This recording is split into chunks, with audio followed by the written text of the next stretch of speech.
Gethsemane பூங்காவில் காட்டி கொடுத்த யூதாஸ் காரியோத்து சொல்லுகிறார். மத்தேயு 27 அதனுடைய 4ஆம் வசனத்திலே நாம் பார்க்கிறோம், குற்றமில்லாத இரத்தத்தை நான் காட்டி கொடுத்ததினால் பாவம் செய்து விட்டேன் என்று சொல்லி கதறுகிறார்.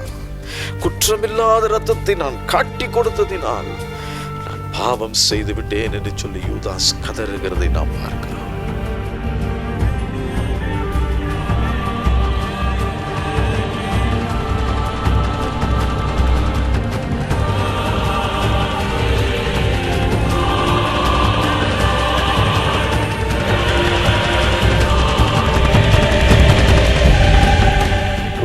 சுவிசேஷம் 23ஆம் அதிகாரம் 14ஆம் வசனத்திலே பிலாத்து சொல்லுகிறான், இவன் மேல் நீங்கள் சாட்டுகிற குற்றங்களில் ஒன்றையும் நான் இவனிடத்தில் காணவில்லை.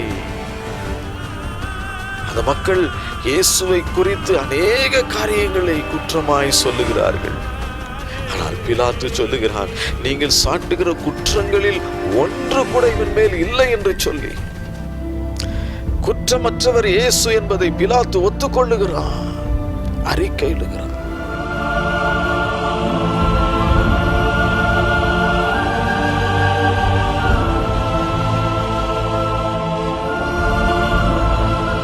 அந்தபடியே இயேசுவும் தம்முடைய சொந்த இரத்தத்தினாலே ஜனத்தை பரிசுத்தம் செய்யும்படியாக நகர வாசலுக்கு புறம்பே பாடுபட்டார். தன்னுடைய பரிசுத்தமுள்ள மாசற்ற குற்றமற்ற பாவமில்லாத இரத்தத்தினாலே நம்மை சுத்திகரிப்பதற்காக இத்தனை பாடுகளையும் அவர் பொறுமையோடு சகித்தார்.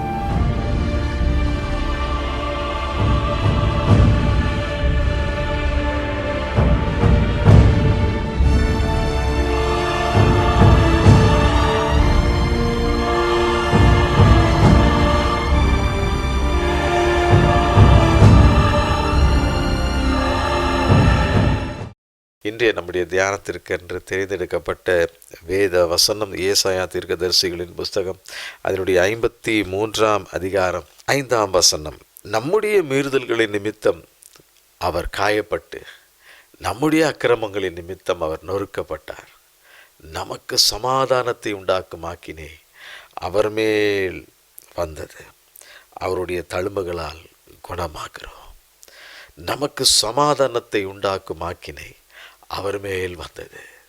நம்முடைய மீறுதல்களின் நிமித்தம் இயேசு காயப்பட்டார். நம்முடைய அக்கிரமங்களின் நிமித்தம் அவர் நொறுக்கப்பட்டார். பாவத்தின் நிமித்தம் சமாதானத்தை இழந்து போன மனிதனுக்கு அந்த சமாதானத்தை மீண்டும் கொடுப்பது அவர் மேல் வந்து விழுந்தது. அவருடைய தழும்புகளால் இன்றைக்கும் நாம் சுகமாகிறோம். ஆம் பிரியமானவர்களே, நமக்காக, நம்முடைய பாவங்களுக்காக, நாம் செய்த அக்கிரமங்களுக்காக அவர் எல்லா தண்டனைகளையும் அவருடைய சரீரத்திலே ஏற்றுக்கொண்டார். நம்முடைய சரீரத்தில் நாம் செய்த தவறுக்காக இயேசு கிறிஸ்து அத்தனை தவறுகளையும் தன் மீது ஏற்றுக்கொண்டார். அதற்கான தண்டனையை தான் ஏற்றுக்கொண்டார். யோவான் எழுதின சுவிசேஷம் 3ஆம் அதிகாரம் 17ஆம் வசனத்திலே நாம் பார்க்கிறோம், உலகத்தை ஆக்கினைக்குள்ளாக தீர்க்கும்படி தேவன் தம்முடைய குமாரனை உலகத்தில் அனுப்பாமல் அவராலே உலகம் ரட்சிக்கப்படுவதற்காகவே அவரை அனுப்பினார். இந்த உலகத்தை நியாயம் தீர்ப்பதற்காக, உலக மனிதன் செய்த பாவத்தை நியாய தீர்ப்புக்கு கொண்டு வந்து நிறுத்துவதற்காக இயேசு முதலாம் தடவை வரவில்லை. முதல் முறையாய் அவர் ஒரு பாலகனாய் இந்த பூமிக்கு வந்தது அவராலே உலகம் ரட்சிக்கப்படுவதற்காகவே பிதாவாகிய தேவன் அவரை இந்த பூமிக்கு அனுப்பினார். ஆம் பிரியமானவர்களே, இயேசு கிறிஸ்து நம்முடைய மீறுதல்களை அவர் ஏற்றுக்கொண்டார். நம்முடைய மீறுதல்கள் நிமித்தம் அவர் காயப்பட்டு, நம்முடைய அக்கிரமங்களின் நிமித்தம் அவர் நொறுக்கப்பட்டார். இதை குறித்து அப்போஸ்தலனாகிய பவுல் ரோமருக்கு எழுதின நிருபம் 4ஆம் அதிகாரம் 25ஆம் வசனத்திலே சொல்லும் பொழுது சொல்லுகிறார், அவர் நம்முடைய பாவங்களுக்காக ஒப்பு கொடுக்கப்பட்டும் நாம் நீதிமான்களாக்கப்படுவதற்காக எழுப்பப்பட்டும் இருக்கிறார். பார்த்தீர்களா? பிதாவாகிய தேவன் குமாரனாகிய இயேசு கிறிஸ்துவை மனிதர்களாகிய நம்முடைய பாவங்களுக்காக பூமியிலே அடிக்கப்படுவதற்கு ஒப்பு கொடுக்கப்பட்டார், நொறுக்கப்படுவதற்கு ஒப்பு கொடுக்கப்பட்டார். எதற்காக? நம்முடைய சரீரத்தினாலே, நம்முடைய சிந்தனையினாலே, நம்முடைய கண்களின் பார்வையினாலே, வாயின் வார்த்தைகளினாலே, நம்முடைய செயல்களினாலே நாம் செய்த தவறுக்காக, அப்படிப்பட்ட பயங்கரமான தவறுக்காக குமாரனாகிய கிறிஸ்து பலியாக ஒப்பு கொடுக்கப்பட்டார்.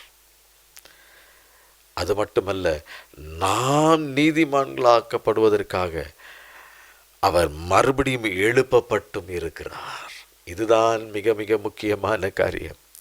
நம்முடைய பாவங்களுக்கு தக்க தண்டனை அவர் ஏற்றுக்கொண்டார். பாவங்களுக்காக, நாம் செய்த பாவங்களுக்காக அவர் நொறுக்கப்பட்டார். அது மட்டுமல்ல, நாம் நீதிமான்களாக்கப்பட வேண்டும் என்பதற்காக மீண்டும் மரித்தோரிலிருந்து எழுந்தார் என்று சொல்லி நாம் வேதத்திலே பார்க்கிறோம். ஏசாயா தீர்க்கதரிசிகளின் புஸ்தகம் 53 அதிகாரம் 11 வசனத்திலே நாம் பார்க்கிறோம், என் தாசனாகிய நீதிபரர் தம்மை பற்றும் அறிவினால் அநேகரை நீதிமான்களாக்குவார், அவர்களுடைய அக்கிரமங்களை தாமே சுமந்து கொள்வார். தீர்க்கதரிசியின் மூலமாய் முன்குறிக்கப்பட்டிருக்கிறது இயேசு கிறிஸ்துவின் பாடு மரணம். பார்த்தீர்களா? நம்மை நீதிமான்களாக்குவதற்காக நம்முடைய அக்கிரமங்களை அந்த பரலோக தேவன் தாமே சுமந்து கொண்டார், அவரே சுமந்து தீர்த்தார் என்று சொல்லி வேத வசனத்தின் அடிப்படையில் நாம் பார்க்கிறோம்.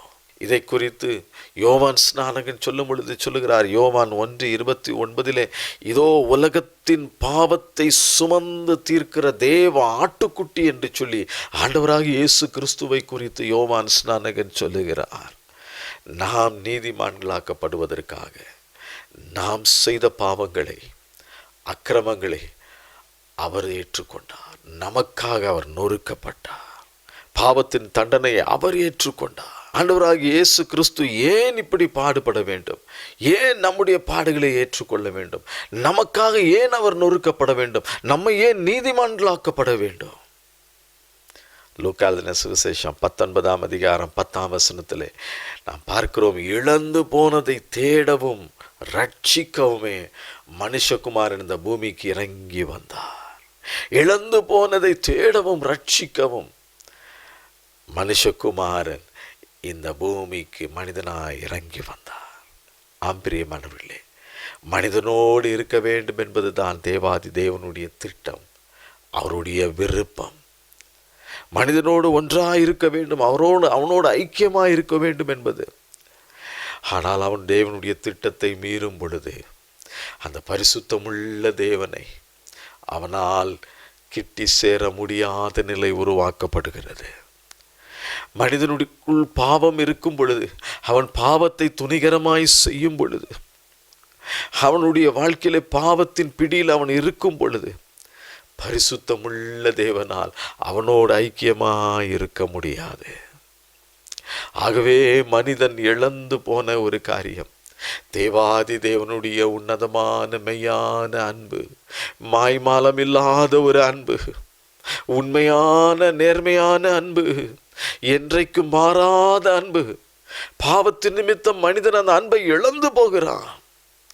ஆகவேதான் இயேசு கிறிஸ்து இந்த பகுதியில் சொல்லுகிறார், அவரும் மனிதனுடைய அன்பை இழந்திருக்கிறார். பாவம் செய்த மனிதனோடு அவரால் ஐக்கியமாய் இருக்க முடியாது. ஆகவே தான் சொல்லுகிறார், இழந்து போனதை தேடவும் ரட்சிக்கவும் மனுஷகுமாரன் இந்த பூமிக்கு இறங்கி வந்தார். அப்படிப்பட்ட இழந்து போன மனிதனை மீண்டும் அந்த பாவத்திலிருந்து மீட்டெடுப்பதற்காக, அந்த பாவத்திலிருந்து அவனை, அக்கிரமத்திலிருந்து அவனை மீட்டெடுப்பதற்காக, அவனை ரட்சிப்பதற்காக, மீண்டும் அவனோடு ஐக்கியம் கொள்வதற்காக இயேசு கிறிஸ்து இந்த பூமிக்கு மனிதனாய் வந்து நம்முடைய எல்லா மீறுதல்களையும் அவர் ஏற்றுக்கொண்டார். நம்முடைய எல்லா அக்கிரமங்களையும் அவர் ஏற்றுக்கொண்டார். நமக்காக அவர் நொறுக்கப்பட்டார். அப்படிப்பட்ட தேவன், பரிசுத்தமுள்ள தேவன், குற்றமற்ற தேவன். 1 யோவானின் புஸ்தகம் 3 அதிகாரம் 5 வசனத்திலே பார்க்கிறோம், அவர் நம்முடைய பாவங்களை சுமந்து தீர்க்க வெளிப்பட்டார், அவரிடத்தில் பாவமே இல்லை என்று வேதம் சொல்லுகிறது. அவர் நம்முடைய பாவங்களை சுமந்து தீர்க்க வெளிப்பட்டார், ஆனால் அவரிடத்தில் பாவம் இல்லை. பரிசுத்தமுள்ள தேவன் அவர். லூக்கா எழுதின சுவிசேஷம் 23ஆம் அதிகாரம் 14ஆம் வசனத்திலே பிலாத்து சொல்லுகிறான், இவன் மேல் நீங்கள் சாட்டுகிற குற்றங்களில் ஒன்றையும் நான் இவனிடத்தில் காணவில்லை. அந்த மக்கள் இயேசுவை குறித்து அநேக காரியங்களை குற்றமாய் சொல்லுகிறார்கள். ஆனால் பிலாத்து சொல்லுகிறான், நீங்கள் சாட்டுகிற குற்றங்களில் ஒன்று கூட இவன் மேல் இல்லை என்று சொல்லி, நான் இவனிடத்தில் காணவில்லை, நான் பார்க்கவில்லை. குற்றமற்றவர் இயேசு என்பதை பிலாத்து ஒத்துக்கொள்ளுகிறான், அறிக்கையிடுகிறான். 22ஆம் வசனத்தில் நாம் பார்க்கிறோம், மரணத்திற்கு ஏதுவான ஒரு குற்றமும் இவரிடத்தில் இல்லை, நான் பார்க்கவில்லை என்று பிலாத்து சொல்லுகிறான். பாவமில்லாத தேவன் நமக்காக பாவமாக்கப்பட்டார். யூதாஸ் காரியோத்து இயேசு கிறிஸ்துவை கெத்செமனே பூங்காவில் காட்டி கொடுத்த யூதாஸ் காரியோத்து சொல்லுகிறார், மத்தேயு 27 அதனுடைய 4ஆம் வசனத்தில் நாம் பார்க்கிறோம், குற்றமில்லாத இரத்தத்தை நான் காட்டி கொடுத்ததினால் பாவம் செய்து விட்டேன் என்று சொல்லி கதறுகிறான். குற்றமில்லாத இரத்தத்தை நான் காட்டி கொடுத்ததினால் நான் பாவம் செய்து விட்டேன் என்று சொல்லி யூதாஸ் கதறுகிறதை நாம் பார்க்கிறோம். குற்றமில்லாத இரத்தம் இயேசுவின் இரத்தம், பாவமில்லாத இரத்தம் இயேசுவின் இரத்தம், பரிசுத்தமான இரத்தம் இயேசு கிறிஸ்துவின் இரத்தம் மனுக்குலத்திற்காக, மனிதர்களாகிய நமக்காக இந்த பூமியில் சிந்தப்பட்டது. எபிரேயருக்கு எழுதின நிருபம் 13ஆம் அதிகாரம் அதனுடைய 12ஆம் வசனத்திலே பவுல் அப்போஸ்தலன் சொல்லுகிறார், அந்தபடியே இயேசுவும் தம்முடைய சொந்த இரத்தத்தினாலே ஜனத்தை பரிசுத்தம் செய்யும்படியாக நகர வாசலுக்கு புறம்பே பாடுபட்டார். தன்னுடைய பரிசுத்தமுள்ள மாசற்ற குற்றமற்ற பாவமில்லாத இரத்தத்தினாலே நம்மை சுத்திகரிப்பதற்காக இத்தனை பாடுகளையும் அவர் பொறுமையோடு சகித்தார். வேதம் சொல்லுகிறது, 1 யோவானின் புஸ்தகம் 1ஆம் அதிகாரம் 7ஆம் வசனத்திலே நாம் பார்க்கிறோம், இயேசு கிறிஸ்துவின் இரத்தம் சகல பாவங்களையும் நீக்கி நம்மை சுத்திகரிக்கும். இயேசு கிறிஸ்துவின் இரத்தம் சகல பாவங்களையும் நீக்கி நம்மை பரிசுத்தமாக்கும். நம்முடைய பாவங்கள் இரத்தாம்பர சிவப்பாய் இருந்தாலும் அவைகளை பஞ்சை போல வெண்மையாக்கக்கூடிய வல்லமை இயேசு கிறிஸ்துவின் இரத்தத்தின் மீது உள்ளது. நாம் பாவங்களை அறிக்கையிட்டால் பாவங்களை நமக்கு மன்னிக்கிற தேவன், எல்லா அநியாயத்திலிருந்தும் நம்மை தூக்கி மீட்டெடுக்கிற தேவனாய் அவர் இருக்கிறார். நம்முடைய பாவங்களை நாம் மறைப்போமானால் நாம் வாழ்வடைய முடியாது.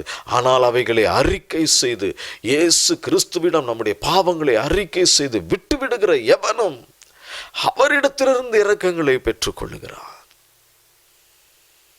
தமது சொந்த இரத்தத்தினால் நம்மை பரிசுத்தம் செய்யும்படியாய் நகர வாசலுக்கு புறம்பே பாடுகளை பட்ட நம் ஆண்டவராகிய இயேசு கிறிஸ்துவின் இரத்தம் இன்றைக்கு நம்முடைய சகல பாவங்களையும் சுத்திகரிக்கிறது. காரணம் அது பரிசுத்தமுள்ள இரத்தம், பாவமில்லாத இரத்தம், குற்றமற்ற இரத்தம். அந்த இரத்தம் நம்மை கழுவி பரிசுத்தமாக்குகிறது. பாவக்கரைகள் நீங்களாக நம்மை சுத்திகரிக்கிறது. அப்பொழுது நமக்குள்ளாக ஒரு தெய்வீக சமாதானம். காரணம், ஆண்டவர் நம்மோடு கூட ஐக்கியமாகிறார். பாவங்களிலிருந்து நாம் விடுதலையாக்கப்படுகிறோம், பரிசுத்தமாக்கப்படுகிறோம், கர்த்தருக்கு பிரியமானவர்களாய் மாறுகிறோம். அப்பொழுது அவரோடு உள்ள ஐக்கியம் நமக்குள்ளாக நீடிக்கிறது. நாம் ரட்சிக்கப்படுகிறோம். இந்த ரட்சிப்பிலே நாம் கடைசி வரை நிலைத்து நிற்போம் என்று சொன்னால் நாம் தேவனுடைய ராஜ்யத்திற்குள் பிரவேசிக்கும் அந்த பாக்கியத்தையும் கிருபையாய் நாம் பெற்றுக்கொள்ள முடியும். பிரியமானவர்களே, இதுதான் ரொம்ப முக்கியமான காரியம். இன்றைக்கும் நான் பேசிக்கொண்டிருக்கும் பொழுது பரிசுத்த ஆவியானவர்கள் உள்ளத்திலே சுட்டி காண்பிக்கிற ரகசியமான பாவக்கிரியைகள், யாருக்கும் தெரியாது என்று நினைத்து கொண்டிருக்கிற ரகசிய அந்தரங்க கிரியைகள் எல்லாவற்றையும் அறிக்கை செய்து விட்டுவிடுங்கள். அப்பொழுது தேவனாகிய கர்த்தரிடமிருந்து உங்களுக்கு ஒரு இரக்கம் கிடைக்கும். இயேசு கிறிஸ்துவே உம்முடைய இரத்தத்தினால் என்னை கழுவி சுத்திகரியும் என்று சொல்லி நாம் கேட்கும் பொழுது அவர் தம்முடைய பரிசுத்த இரத்தத்தினால் நம்மை கழுவி பரிசுத்தமாக்குவார். பாவக்கரைகளை நம்மை விட்டு நீக்குவார். அப்பொழுது உலகம் தரக்கூடாத ஒரு சமாதானத்தினால் நம் உள்ளத்தை கர்த்தர் நிரப்புவார். நாம் அவரோடு பேச முடியும். அவர் நம்மோடு நெருங்கி வந்து விடுவார். நமக்குள் வாசம் பண்ணுவார். நாம் அவருக்குள் இருப்போம். அப்பொழுது ஒரு பெரிய சமாதானம், பெரிய ரட்சிப்பு, ஒரு பெரிய மீட்பு. ஒவ்வொரு நாளும் இதில் நாம் உறுதியாயிருக்கும் பொழுது, ஒரு நாள் நாம் அவரை சந்திக்க நேரம் வரும் பொழுது அவரை நம் முகமுகமாய் காணும் ஒரு பாக்கியத்தை தேவனாகிய கர்த்தர் நமக்கு கிருபையாய் ஈவாய் கொடுப்பார். இன்றைக்கு நம்முடைய வாழ்க்கையிலும் கூட இழந்து போன தெய்வீக சமாதானத்தை, பாவத்தின் நிமித்தமாய் இழந்து போன தெய்வீக ஆசீர்வாதங்களை நாம் மீண்டும் பெற்றுக்கொள்ளத்தக்கதாக ஆண்டவருடைய சமூகத்தில் நம்மை ஒப்பு கொடுப்போமா? தகப்பனே, வசனம் கேட்ட நம்முடைய பிள்ளைகள், வசனத்திற்கு கீழ்ப்படிந்து தங்களை ஒப்பு கொடுக்கிற நம்முடைய பிள்ளைகளை கர்த்தர் கிருபையாய் கண்ணோக்கி பாருங்கப்பா. ஆண்டவரே, ஆண்டவரே, நம்முடைய கிருபைக்காய் கெஞ்சு மண்டாடுகிறேன். நம்முடைய ரத்தத்தினால கழுவி சுத்திகரிங்கப்பா. பாவ கரைகள் நீங்களாக நம்முடைய பிள்ளைகளை சுத்திகரியும். அவர் உள்ளத்திற்குள் வாரும் ஆண்டவரே. ஒரு தெய்வீக சமாதான, பரலோக சமாதானத்தினால், மகிமையின சமாதானத்தினால் நிரப்புவீராக. இப்பொழுதே உடைய பிள்ளைகளை நீர் ஆசீர்வதிப்பீராக. உம்முடைய ரட்சிப்பினால் பிள்ளைகளை நீர் அலங்கரிப்பீராக. ஆண்டவரே, இந்த ரட்சிப்பில் அவர்கள் உறுதியாகி நின்று உம்முடைய ராஜ்யத்திற்கு ஆயத்தமாய் எப்பொழுதும் இருக்க கிருபை தாரும். பிள்ளைகளை ஆசீர்வதியும் பலப்படுத்தும். இயேசுவின் நாமத்தில் கேட்கிறேன் பிதாவே, ஆமென். கர்த்தர் தாமே உங்களை ஆசீர்வதிப்பாராக. ஆமென்.